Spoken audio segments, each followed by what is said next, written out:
Мен ол кезде ана сүті аузынан арылмаған ойын баласы едім. Бойды балбыратар балдырған шақтың қызығын өзгелерден артық көрмесем, кем көрмедім. Қыз қызығына ауған көңілім даладан басқа ештеңені аңғармайды. Таң атырған бойда ескі шанамды сүйретіп қыр қызып кетем. Кеш батырып қайтамын. Сондағысы не істедім десеңізші? Белімнен асар омбы қарда садағымды қолға алып, шыбық сәйгүлігімді мініп, әжем аузынан тастамайтын қобыланды болып ел қорып, Наурызбай батыр сынды атойлап жауға шабамын. Әбден тоңысып, тісім тісіме тимей үйге жасқана басып кірсем, әжімі көп әжем Рәзима айналайынына басып, маңдайымды иіскеп сарсаңға түсетін. Ал менің сәбилік аңсарым оң жақ бүйірдегі қызуы әже мейірімінен де ыстық көрінетін пеште тұғын. Таң сәріде қораздың шақыруымен бірге есікті алқына ашып кірген Әнербай атамның жуан даусы бірге шығады. Ерте тұрған еркектің ырысы артық, ерте тұрған әйелдің бір ісі артық. Данияр, Күлайхан, тұрыңдар, малдың астын тазалап, жем-шөбін реттеу керек. Әй, жүгермек, сен менімен жүр, деп, жаңа туған күшіктей қыңсылап, көзімді аша алмай жатқан мені көк биесіне мінгестіріп, өзімен бірге ала кетеді. Жанында жүріп талай қызыққа кенелдім. Жемеген жылы жұмсағым, тіл үйірер тәттілерім қалмады. Тауға барса да, бауға барса да, кіндігім байланғандай қасынан бір елі қалмайтынмын.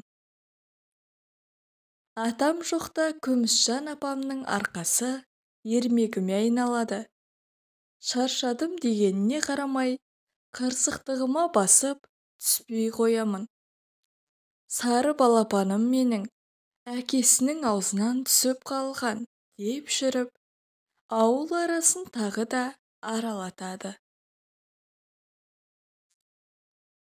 Әдеттегідей, анау не, мынау не, неге олай, деп, жалғаса беретін сауалдарымды саулатам. Ұялшақ қыздай, күн сәулесі тау бөктеріне тығыла бере, мен де әжемнің құшағына сығамын. Есімді алар ертегілерін бірінен соң бірін қайталап тыңдап, мұрынымды бір тартып аламын да, мысық сынды пысылдап, тәтті ұйқыға кірісемін. Бұл менің балалық шағымның аспаны еді. Таң қалатыным, 80-нің сеңгіріне шыққан әжем 60-ты алқымдаған атамды көрмесе, қолынан көз жазып, тыпыршыған мама биедей шарқ ұрады.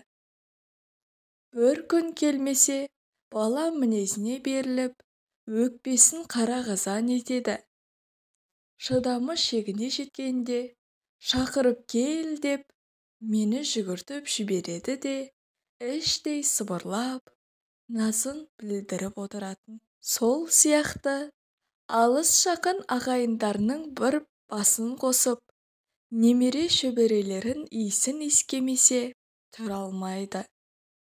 Содан болар, үлкен шаңырақ атанған біздің үйдің іргесінен қонақ ажырамайтындығы.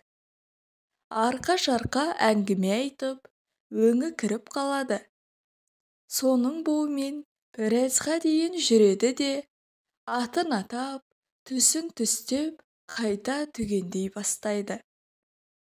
Бас қосылғанда, әдеттегідей, менің миыма кіріп шықпайтын әңгімесін өрбітеді. Бізді ашаршылық та, соғыс та ажырата алмады. Ағайындар шетел асып, жан сауғалап жатқанда, жаман шал екеуміз мына сендердің қандарың үшін жанымызды тәуекелге тіктік. Бір уыс бидай үшін хан сарайындай қол жетпес қырманды торуылдап, ертелі-кеш сонда боламыз. Соны суға бөктіріп, пісіріп, барлығыңа да жеткізетінбіз. Сөйтіп, сендердің өзектеріңе бір уыс бидай талқажау болатын. Дәмі әлі күнге дейін аузымыздан кетпеді. Ол аздай сұрапыл соғыс басталып, тынымсыз тірлікке кірісіп кеттік. Табанымыз тілініп, аш-жалаңаш жүріп, тағы да төзімге тізгін бердік. Қорғаушым, қолдаушым жаман шалды да, аты өшкір сұм майданның оты жалмады. Әке де, шеше де болып, осы шаңырақтың отын өшірмедім, шырағын сөндірмедім деп, терең ойға шомып, біраз үнсіздіктен соң, үмітімен аманатын артып, ой шұңқыры көп далаға оқсаған әжемді, жүзімен барлығын бір шолып шығатын.